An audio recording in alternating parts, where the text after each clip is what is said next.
basi sinicama cyane gutinda dukomeza Cypher dukomereza aho twari turi. Wibutsa iyi filmu yisanga kuri agasobanuye films.com. Ni website ubu filime ziri gusohokeraho ndetse na buri munsi kuri BTN. Bimeze bite? Recently closed all of her bank accounts and ibyo twagiye tubibona last week. Scarlett umwe wapfuye bavuze ati konte ye ukwezi gushize icyumweru gishize mbere ko apfuye yabanje gufungwa. Faya umusaza twabonye bavuga ngo bari hafi bakiri icyo bakora. Bariko bajya gutabara Scarlett. Byabaye mwabibonye. I've just been feeling kind of lost. Numvaga icyo kimize nkaho nayobye. Wa mugore we ndetse Skati nako Kati niko yapfuye. Bimeze bite? Never leave me alone. Uyu yafashe telefone ya Kati wa mugambanya hisha munsi y'intebe. Daddy. Papa ndagukunda. Akana byabaye ngombwa kakiyereka ko agihari. What's going on? Ese ni bici bijya mbere. Sasa yuguye bwo yari gukuramo kode agenda areba neza umuntu undi bazakurikiza kwica. Yabonye izina rya risozi zakurikira mu bazapfa. Nyagasani umuntu ugiye gukurikizwa kwicwa niwe. Tugare kuba agent ba FBI babiri. How about we lighten the mood a little? Man, ko umuntu kutameze neza. What do you say? Urabivuga yiki? We put this case behind us. Ikirego reka tukishira inyuma yacu. Go and grab a beer. Tujye kunywa dunia yote. Oya mfite sheri. And you don't have plans. Mfite umupango nako. Well, is it plans or umupango? Date? Cyafite umuntu mugiye gusohokana w'umuhungu. Bagiye gutereta. Nyine niko nabyita. Umukobwa kumba afite agahungu bagiye gusohokana kagasheri. Ni Liz? Kibazo ki? Nothing. Ntacyo. It's just with everything we've been going through. Gusa nyuma y'ibintu byose twanyuzemo. Surprising you had time to meet someone. Biratangaje ko ufite igihe cyo guhura n'umuntu. Wait. Twahuriye ku mbuga. You're telling me you're going on a blind? Bisa ngo ugiye guhura n'umuntu utazi bahuriye ku mbuga nkoranyambaga. Ni kari ku mubano mwinshi usigaye ugenda. Relationship. Mubano ngo bahuriye ku mbuga nkoranyambaga. Umukobwa n'umuhungu bagiye go. We are just going for a drink. Umva tukere ku kunywa dunia yote nta nibirenze. Those sites. Umva sira mbuga nkoranyambaga saye. Full of catfishers. Sira mbuga zibasusuye abantu babeshya mbe ugasanga umuntu yashyize amafoto ngo niwe nibimuranga kandi atari byo ba catfishers. Of course you can. Katurore. Je mbona nanjye arabanyiyitirira ngo nitwa Rock ntago nkoresha izo mbuga. That is none of your business. Umuhungu umunyamahirwe se ninde ntago bikureba ariko. Oh, come on, Reese. Cyukira ariko Reese mbwira. Hagiye gora n'agahungu. Sawa. It was Antoine. Yitwa Antoine? Damn. Hey. Lover. Uze ngo n'umufaransa. Oh, he's got me beat already. What makes you say that? Aragufite aho ngaho kabisa. Reese. Babizi Liz. As charming as they may seem. Umuhungu nimba nkuko umuvuze ari mwiza. Ashara kuba ari umutubuzi. You can't trust them all. Ntabwo wajye wizera abantu gutyo. Thanks for the advice. Urakoze kubwina mungiriye. Umuntu yiboneye sheri. Abanzi ngo umuhungu wabona ari babatubuzi. Jya witondera abantu. Baretse umuntu akamenya ibye. Reese, wait. Reese, Brit. A good agent always gives good advice. Agent mwiza tikatanga inama nziza. Have fun on your date. Ukiri byishimo. Be open to just give me a rain check on that drink. Basi uwo muhungu mugiye muri gusangira wirekura umuganirize nyine winezeze nta mpamvu yo guhora urakaye. Amugiriye inama ni mugenzi we. Katurori. Ibi filime.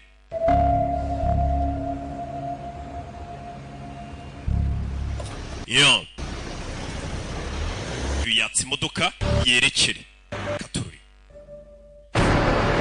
Aya basi. Iyi ni episode ya 5 ndetse tugenda tugana ku musozo wa Cypher. Narakubwiye ngo nta kongera gutinda. Ndetse izi filmu zisanga ku gasobanuye films.com. Katurori.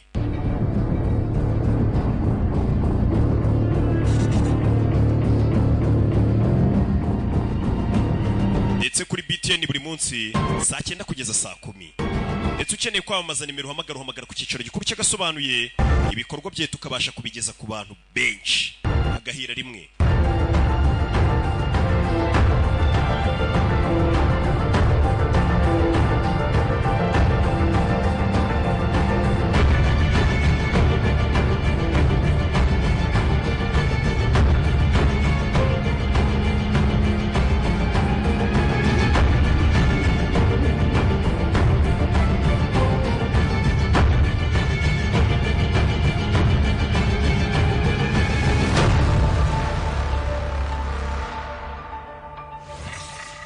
akora ino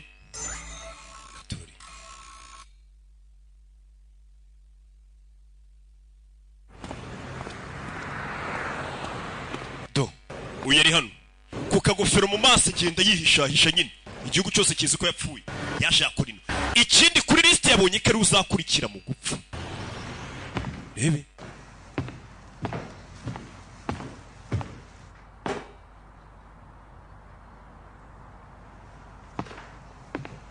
Yeah. Atarori. Aza hano. Urebe filime. Yafashe inzira akimara kubona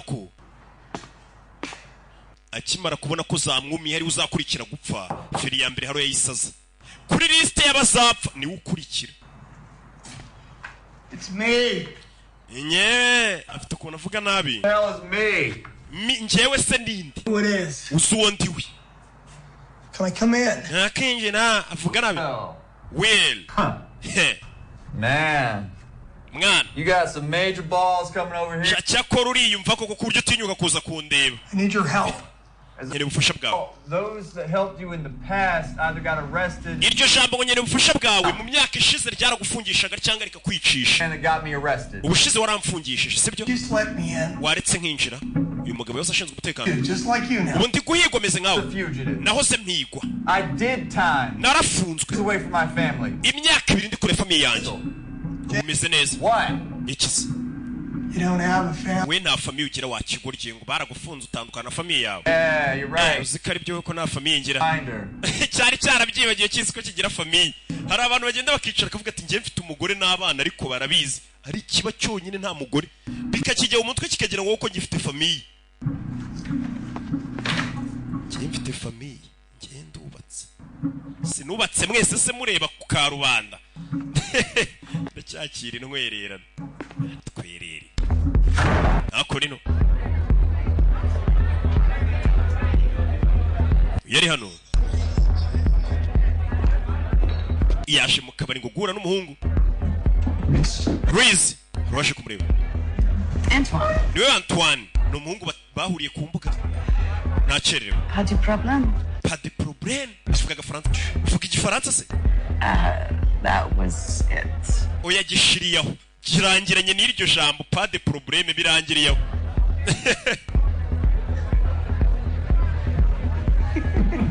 Barasekana. Bimeze bite?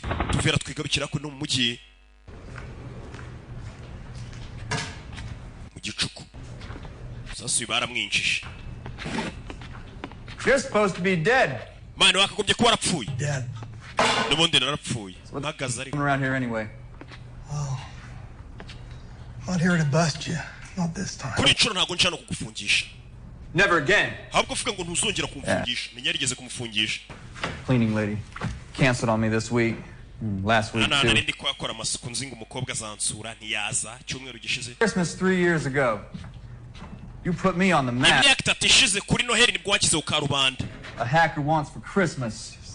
Like evil Santa Claus. Can you just Mwana fata dunya yotuceceke. Aramucecekesha. risk coming here so Mani ishyize mukangara tete kuza hano. listening than talking? Byaba byiza unyumvishe kurusha kuvuga. Nkeneye ubufasha. That already. Wabivuze.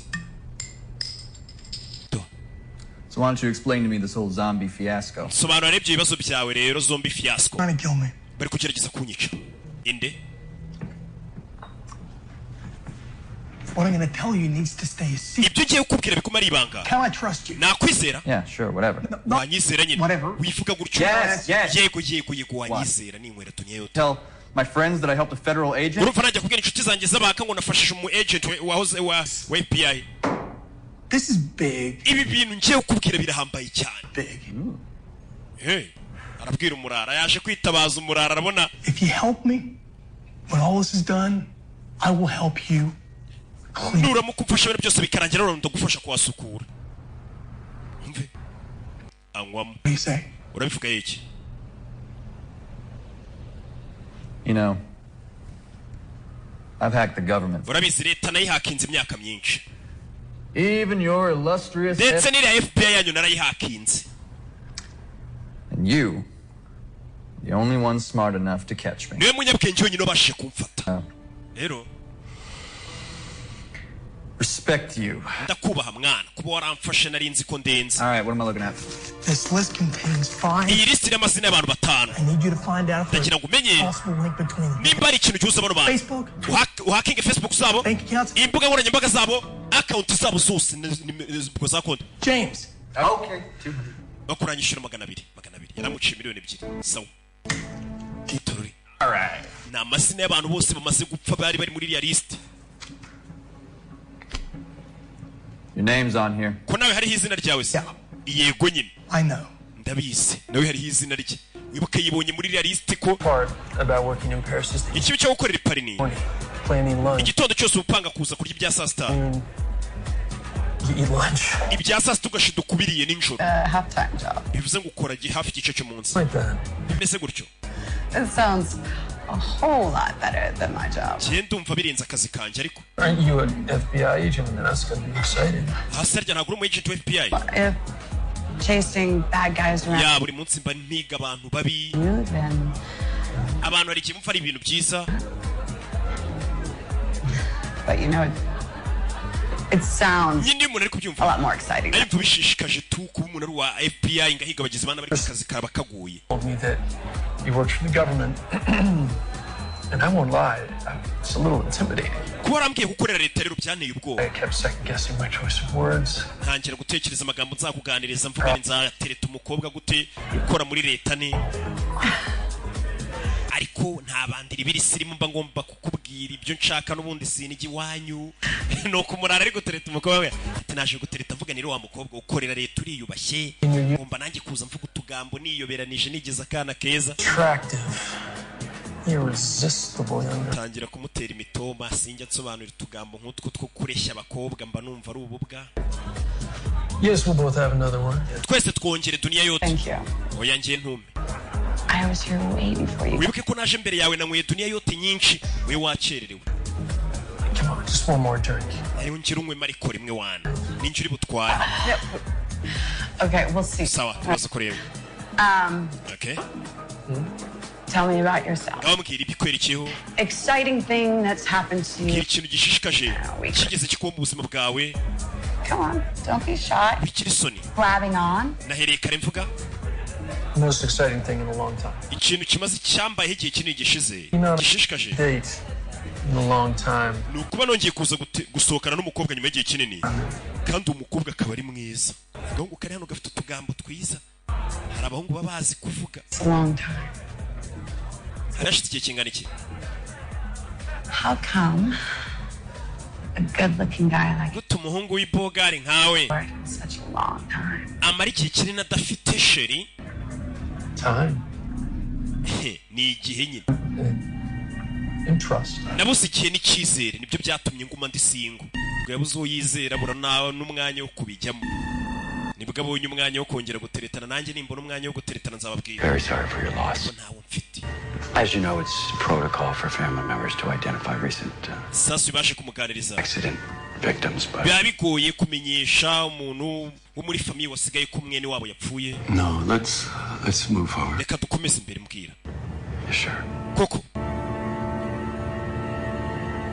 Yes. yego. Yes. Please. katorori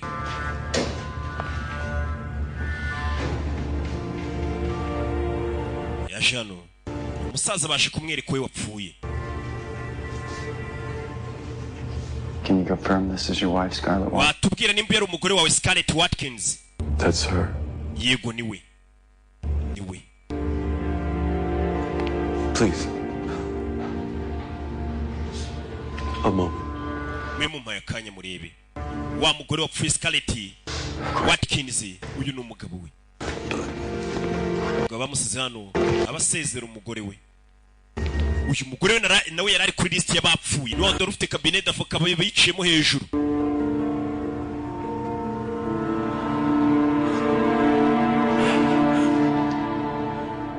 yeah. Municipal sweeps, things to keep in mind. There are elements that are going to help us ameliorate, like local law enforcement. yaje hano You all review your notes. I'll be back. mwese memureba ibyo twabandikiye aho ndagaruka kuri FBI buri mu kazi bose sasa bwarakeye uyu nguyu yaraye asohokanye n'umuhungu da You're late. wakererewe The polite thing to say would be hello.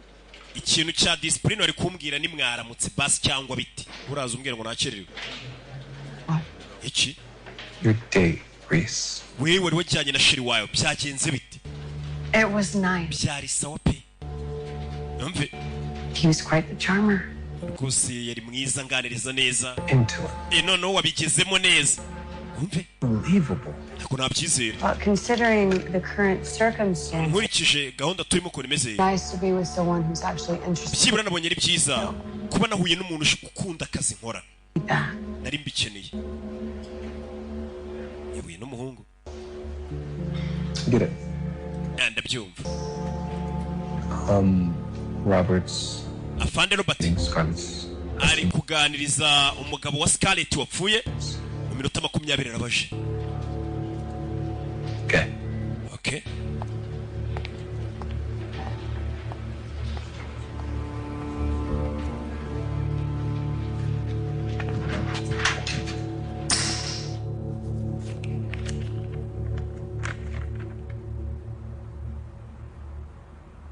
But a heart attack. mutima We all thought that was strange. twese twumvaga ari ibintu bidasanzwe She was the healthiest person in our family. umugore wanjye yari muzima yari ameze neza Sorry for your loss. kwicwa n'umutima umusaza biramucanze wihangane kubw'igihombo wagize She didn't mention or do anything strange or out of the ordinary last week. ese mu cyumweru gishize mbere y'uko apfa nta kintu kidasanzwe yaba yarigeze akora She didn't mention any financial decisions. ese nta myanzuro yerekeranye n'amafaranga yigeze akubwira Significant sum deposited in Birasa the nkaho account just last week. hari amafaranga yashyize kuri konti y'icyumweru gishize oya nta kintu yambwiye It appears she had a significant sum nanone hari andi mafaranga deposited into her checking account. yinjiye kuri konti ye adasanzwe mu cyumweru gishize ibyo ntacyo mbiziho But you do know why she transferred $10,000 to you the day before she died? umunsi mbere y'uko apfa se waba uzi impamvu yakoherereje ibihumbi 10 by'idolari kuri konti yawe She left me the money so yarangurije amafaranga back into my kids' lives kugira ngo nsubire mu buzima bw'abana banjye on their support. kuko nari maze igihe natanga amafaranga y'indezo anguriza ibihumbi 10 And now she's gone. none yapfuye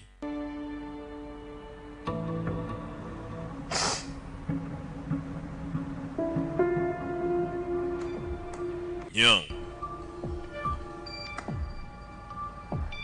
uyu ari hano yaje kwifashisha umuhaka amenye bari abantu bose bamaze gupfa nawe bahuriye kuki bahuriye he Found something? hari icyo ubonye No. yeah Aside from the fact that you're the only man living from amongst those 5 names. usibye kuba ari wowe ukiri muzima muri ariya mazina 5 yose wampaye I'm here. impamvu rundi hano urayizi You know what the dark web is? icyo bita dark web urakizi yego Okay.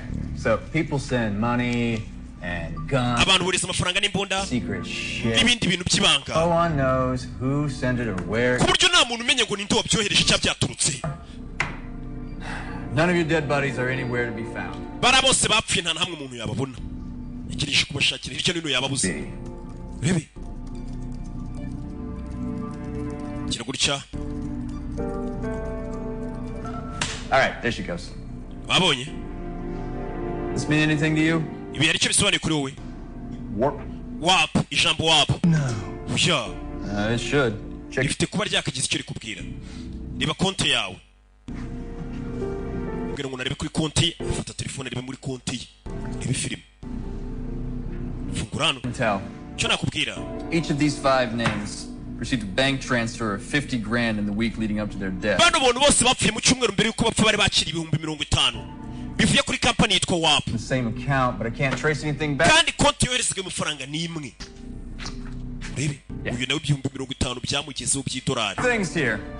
Either Warp, iyo kampani yitwa wap advanced security system, ishobora kuba ifite sisiteme ikomeye cyane muri amerika irenze it never existed in cyangwa se ikaba itanabaho kimwe muri ibyo kuko kuyihakinga byagoranye ntibari kuyibona fata duniya yotunywe Looks like you received a transfer about 4 months ago from the same company. bisa nk'amezi anashize nawe wakiriye amafaranga angana kuriya nk'ay'abandi bose bapfuye boherejwe $50,000 barabwira uyu Yeah, yego I remember. ndabyibuka Oh, you find the guy that initiated the transfer? uwakoresha amafaranga se Culprit. numumenya rero uramenya n'ubiri inyuma You should go kick his ass. ugenda umukubiti Doesn't matter anymore. ubu ntacyo bikivuze kumumenya Who was he?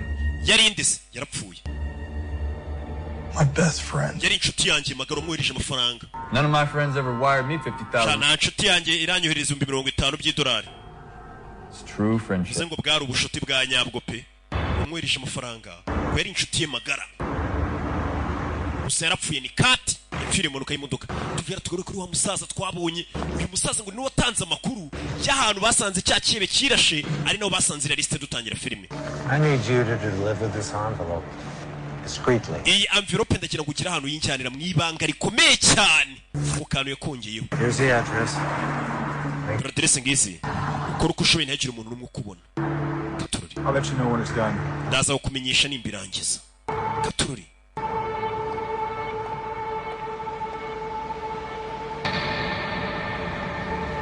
After I left the FBI, my friend Kurt nyuma yo kuvuye muri FBI inshuti yanjye Kate called me in for a freelance job. yampamagaye gukora akazi ariko nk'umunyakiraka muri kampani ntazi Completion.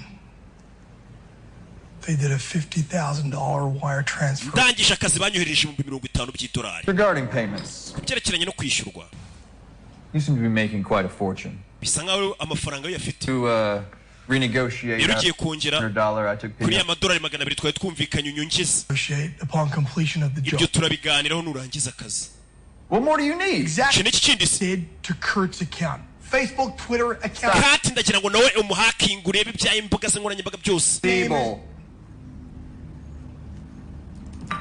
katurori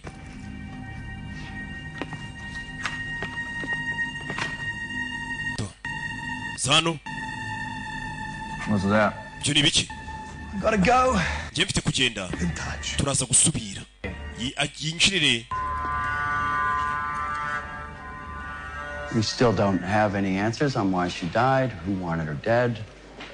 Of course, we've interviewed each one of the victims' families, Jimmy Anderson, John. twakoze iperereza kuri bari abantu bose bamwe bapfuye avuga amazina yabo Now, each one of our victims thought they died of a simple heart attack. bose famiye zabo ntabwo bumvaga ko abantu babo bakwicwa n'umutima They did not die of natural causes, niyo mpamvu twabwiye ko batishwe n'urupfu rusanzwe series of planned murder. ahubwo bapfuye ari urupfu rumaze igihe rwarapanzwe Based on our intel, and then we turn to get nothing. Great. rebe ku kanya rundi waje Not at all. Ronnie, come on in. Everybody, please welcome Ronnie. Hi, everyone. Ronnie's done a lot of work overseas, and he's our new crypto analyst. ugiye kuza hano ni undi muntu ugiye kujya udufasha gukuramo kode kuko bamaze kubona urwandiko ugiye kubafata yitwa Roni ugiye kubafasha gukuramo kode cya gipapuro nawe akora mbese akazi nka ka Will Scott This is the most complex and intricately designed code I've ever iyi niyo kode ikomeye cyane muri kode zose nigeze mbona used to be able to work with your team to try ndetse to... nishimiye kuba ngiye gukora n'ikipe yanyu Quite excited. birashishikaje pe Robert told you this was a hit list, right? Robert yakubwiye ko iyi ari liste ngira ngo y'umuntu nyine y'abantu bazicwa Hit list. Which is why time is of the ni essence. liste y'abantu bazicwa niyo mpamvu nkeka ko igihe ari ikintu tugomba kwikutisha tugakoresha neza I'll continue. rero ndakomeza I can already tell that the document here contains a few various types of codes. For example, urabona nk'izi kode ziri hano appears to be a Caesar shift for certain symbols. urabona ibi ni ibimenyetso bya siza For others. hari ibimenyetso bigiye bitandukanye bifite n'amazina agiye atandukanye iyi ni inzobere mu byo gukuramo kode nayishe kugira ngo irebe ko yavumbura amazina n'amatariki bari abantu bazicirwa Did say time was of the aho essence. ubwawe watwibwiriye ko igihe ari ikintu cy'ingenzi cyane urumva nimba ari lisite y'abantu bazicwa ugomba kuvumbura amatariki bazicirwa mbere y'uko bicwa Most code breakers are trained in one or two specialities. You're saying you can't do it. urashaka kuvuga ko utabishobora se I'm saying it'll take longer ndavuga ko bishobora gutwara igihe to be mistakes. kugira ngo twirinde ikosa Take risk someone's life. ikosa uri buze gukorera aza gutuma hari ubuzima bw'umuntu bubigenderamo And tell me something useful. utubwire ibintu bifite akamaro Partner is trying to say, icyo umwunganizi wanjye ashaka kuvuga ni what progress have you made thus far? ese umaze kugera ku cyo utangiriye akazi Roni I think I'm making progress on aho ngeze ni the first few letters on the next line. hari amaretere n'imirongo ya mbere imaze kugenda nkuramo kode Do you have any names? urakeka hari amazina ufite Not yet. ntabwo amazina ndayabona Better get on it. genda uyabone ahita anasohoka kuri urumva ibintu byakorwa byihuse cyane hatagira undi muntu bipfiramo. Riz Ronnie Please sit down. Icara. Everybody's a little tense over this case. Abantu bose kino kiri gucyabatesheje umutwe iyo bumva rero kiri kugenda ngo impamvu ubona barakara nkuya kayita yivumbura kagenda yaje kumureba. What the hell was that? Bira byari ibiki ari ivumbuye ura mukingazanye imikino. Besides, you can't jump down his throat before he's had a chance to look at the... nta nubwo arareba kuri list ariko utangiye kumera nk'umufashe mu ishinga. Will Scott's all we got. He cracked the first few lines in what? 2 days? Will Scott uribuka ko mu minsi ibiri amaze kumenya amazina y'abantu benshi niwe muhanga. Scott is on the run. And even if we do catch him, Will Scott nawe rano kandi tumufashe voluntarily help us decipher the list. ntago twizeye ko yanadufasha gukemura kino kibazo ngakuremo code muri rwa rwandiko. Turi itacho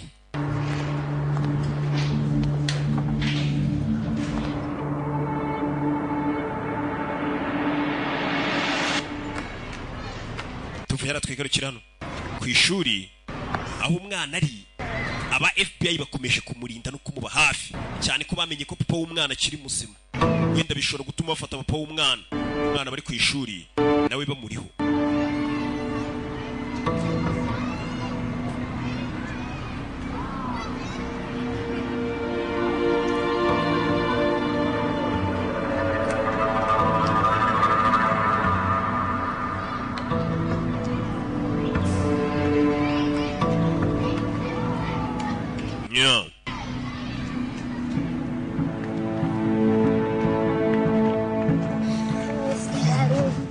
Ajano gusuhuza muzehe ari gukumbuye nanjye mwana afite ukuntu yibeta akaza agasuhuza papa we mu ibanga rikomeye cyane. What's the matter? Kibazo ki? Ntugire ikibazo. Daddy, the police are looking. Papa, polisi ziri kuguhiga. Yeah. Did you do something bad? Ese hari ikintu kibi wakoze? Not really. Yeah. Questions? Many. Hari ibibazo bakubajije byinshi.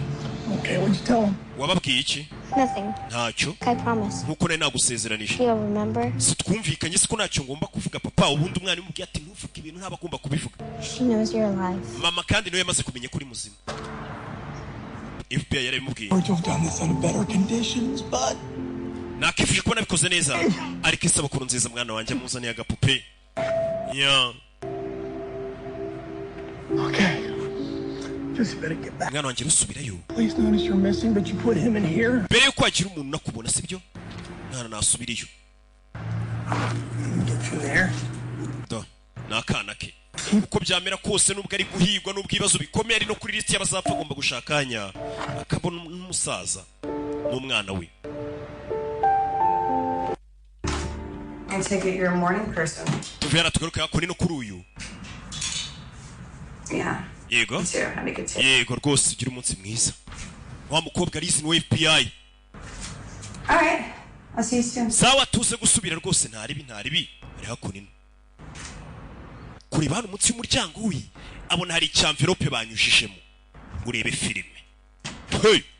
Ni Riz. Nebe. Ukingura nebe n'indonyushema envelope munsi y'umuryango. Riz ntawabona. Katorori. Asubiramo indani. Nebe filime.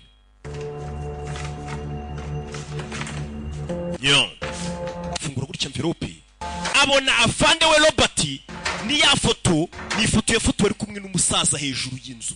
Wa musaza watanze amakuru. Ari nawe watanze amakuru y'aho ibintu byatangiriye byose. Y'abantu bagombaga kugenda ndetse ari naho basanze rwa rwandiko rurimo code. Yabonye ifoto y'umusaza uri kumwe na fande wabo bita Robert. Uriya musaza none tukaba twamubonye atanga ina envelope y'umuntu ati njyanira iyi envelope kandi ntagira umuntu kubona. Tugaruke kuri uyu. Uyu ni wa muhaka. Ubona bimeze nk'ibisazi ariko baraba hatari.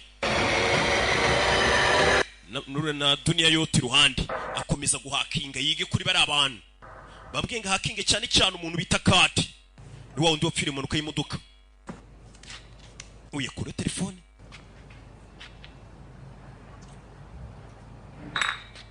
Rebe.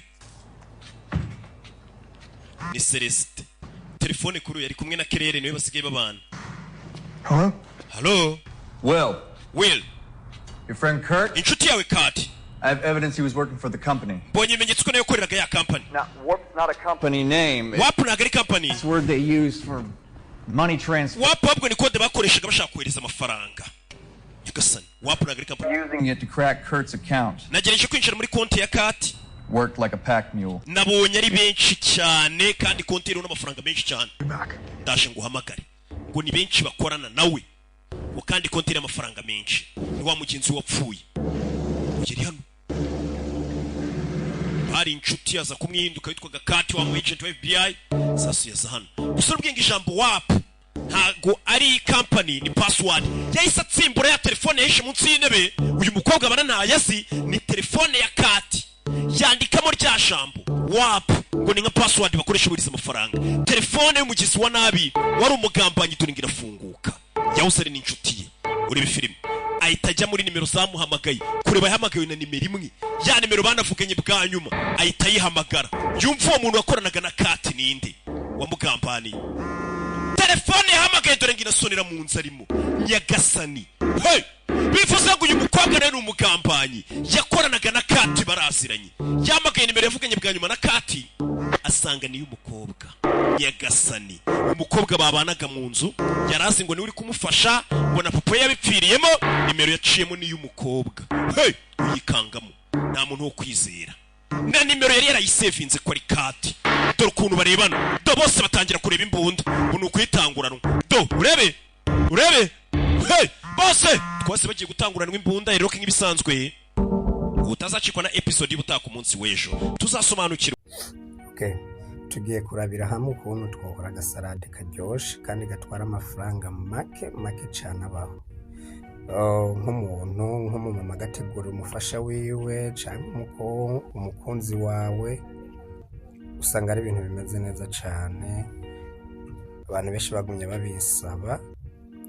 No musere nabonye yuko byo babyiza yuko noshobora kuyikora nkayibasangiza nkabereka ukuntu bakora salade mix y'amafaranga makeya cyane. Icyo usabwa gusa wewe kora follow, udukore sabone, udukore partage, udukore commentaire kuri uyu muyoboro wacu kuri ino channel yacu ariyo gwanyu.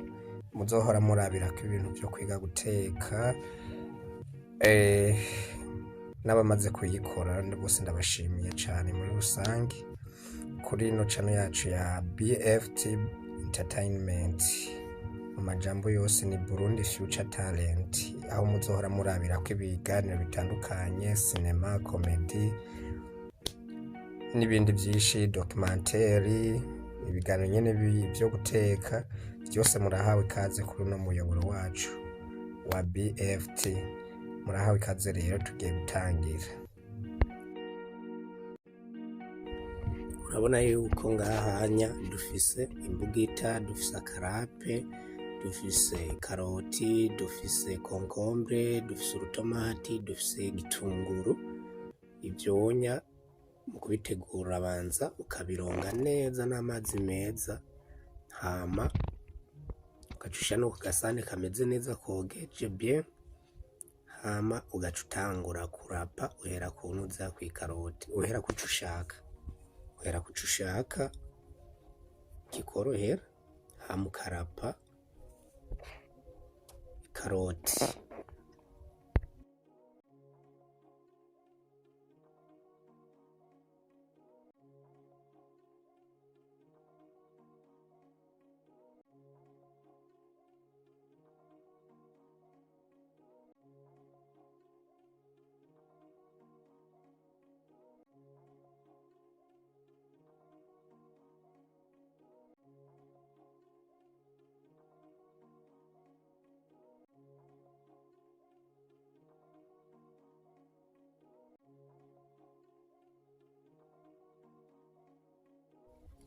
Chukurikiza ko concombre nayo ukagirapa nka kujya warafye ikaroti.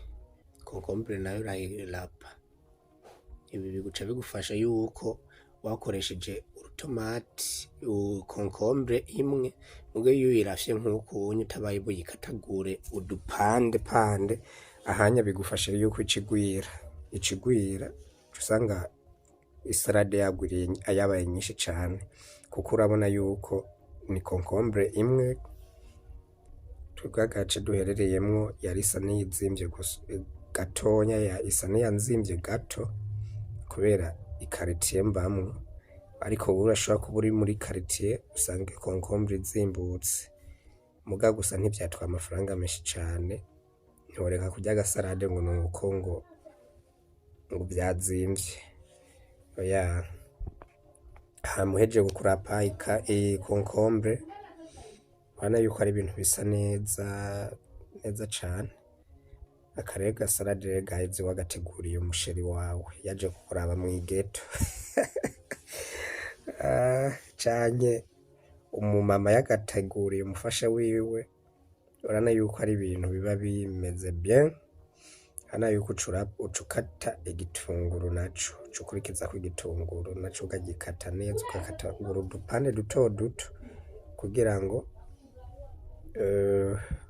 navyo nyene bise neza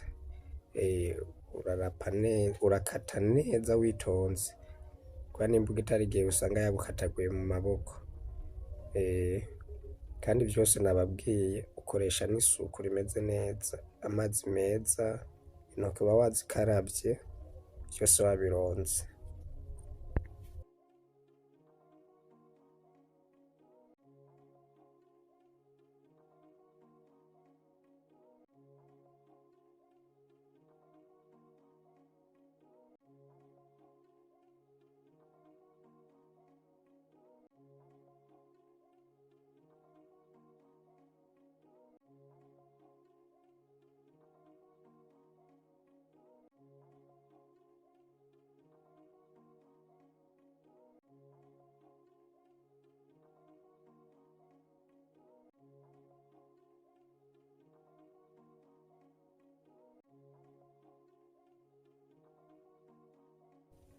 naho tugiye ku urutomati nagone urarukata mukaruca mu kabiri hama icucukoro ucubanza ugakanyamwo zirya mbuto ziri mu kazikanya pembeni nk'ubu je nabanje kuzikanya ndazikuramwo urabibona yuko nazikuyemo zirya mbuto kubera hari igihe usanga bisarisha imbuto zagumyemo hama ucutukatagura utumoroso naho ne duto duto kugira ngo nyene isalade isite gusa ineza iyi ni salade bitwa salade mix uravangamwo ibinyene mwabonye aha rero ni uko nyene nashatse korosha ibintu kugira ngo nyene kaba agasalade kamake karyoshe ahanye ufise ireti amareti ucushiramwo ufise irigi ugashiramwo ntaco biba bitwaye usanga naho ni nyene salade yagumye iryoha kurusha mugano ngahanya ntiworeka kwakira umushitsi wawe yaje kugutemberera ngo nuko ivyo bitarimwo ibi ni salade ya mbere yoroshe cane yoroshe gose urabona yuko ukatagura udutomati udupande duto piyese duto kugira ngo nyene bibe muri wa mugwi wo kugwira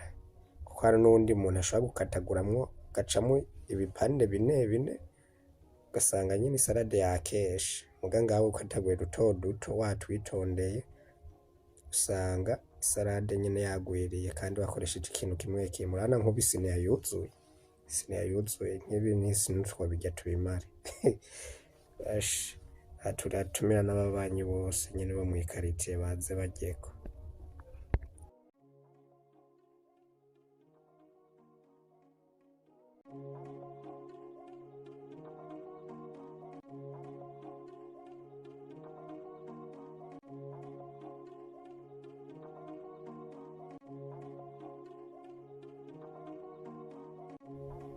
murabona yuko nahejeje gukata byose nakase byose utomati ya concombre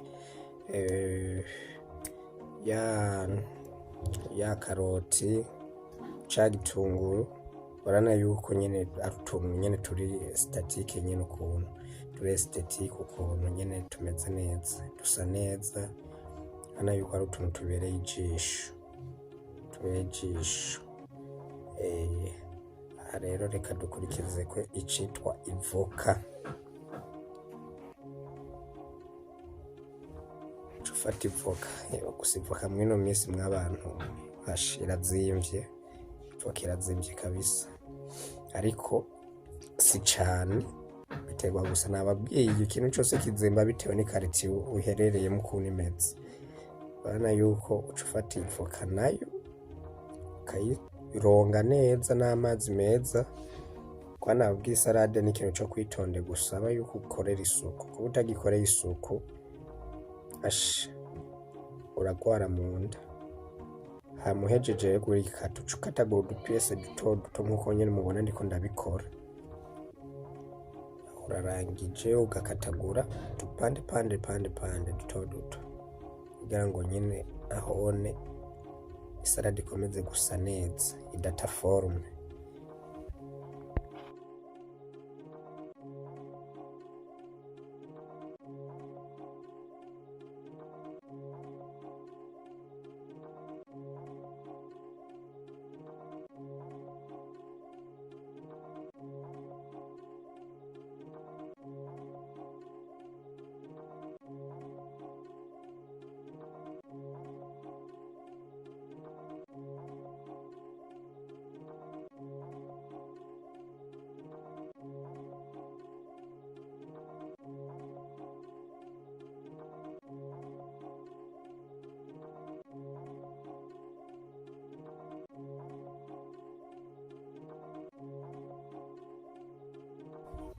Murabona yuko durahejeje gukata ya avoka, urabona yuko isalade isa neza pe, isa neza. Ngari nabibutsa mukomeze kwibuka gukora subscribe, mukore jeme, wakunze ino video, udusangize n'ikindi gitekerezo n'ikindi kintu wowe ushaka yuko twozokora kugira ngo kimenye ukuntu bagikora. Hanyuma ucushamwe akamagi mwabibonye, uhejeje gushiramwo akamagi ushiramo akadimu kugira ngo ugabanye amamikrobe aba arimwo, kandi n'igitunguru kigabanye ubukare. Urabizi yuko igitunguru kitarimwo indimu usanga kibaba, ariko ukanyeyemo akadimu bwa bukare buca buragabanuka. Urabona yuko ushishamo akadimu kagakanyiramo, urayikanya neza witonze kugira ngo amazi arimwo, hari indimu usanga zitarimwo amazi menshi, uragerageza rero ukagakanya kugira ngo umusosi urimwo uvemwo, kandi uritonda kugira ngo n'imbuto ntizikorokeremwo. Urabona je zatibukimo muganda zikuramo. Harya nahejeje unaca ushiramo mayoneze, rero ushizemo mayoneze uca uvanga, uca ukora ibintu citwa melange ukabimixa. Ushira aho onye uravanga nyine kugira ngo ya ndimu na ya magi na ya mayoneze washizemo kugira ngo bishobore gukora. Hama guys, ku muntu wese yakunze ino video nakore partage isangize bagenzi biwe, abone ukuntu bakora agasalade kameze neza k'ubwenge. Akore commentaire uvuga ico wayinenze ku ino video cyangwa uvuga ico wayikundiye. Ivyonye biraduha izindi mbaraga zidasanzwe. Mwibuke no gukora subscribe. Hama mwakoze, nababwiye ukoze subscribe ubu wa mbere kubona video tuba dupostinze, kuko notification ikugeraho nyene ngo nyene uca ubona video tupostinze ugaca uba mubambere kuyiraba. Nuko mwakoze kubana nanje, abaravye video mwubahwe, muri abantu banje, mukomeze kunteza imbere kuri uno muyoboro wa ep5 entertainment, Burundi future talent. Uyu n'umuyoboro ugiye kubasangiza ibitekerezo byinshi cyane. Murakoze.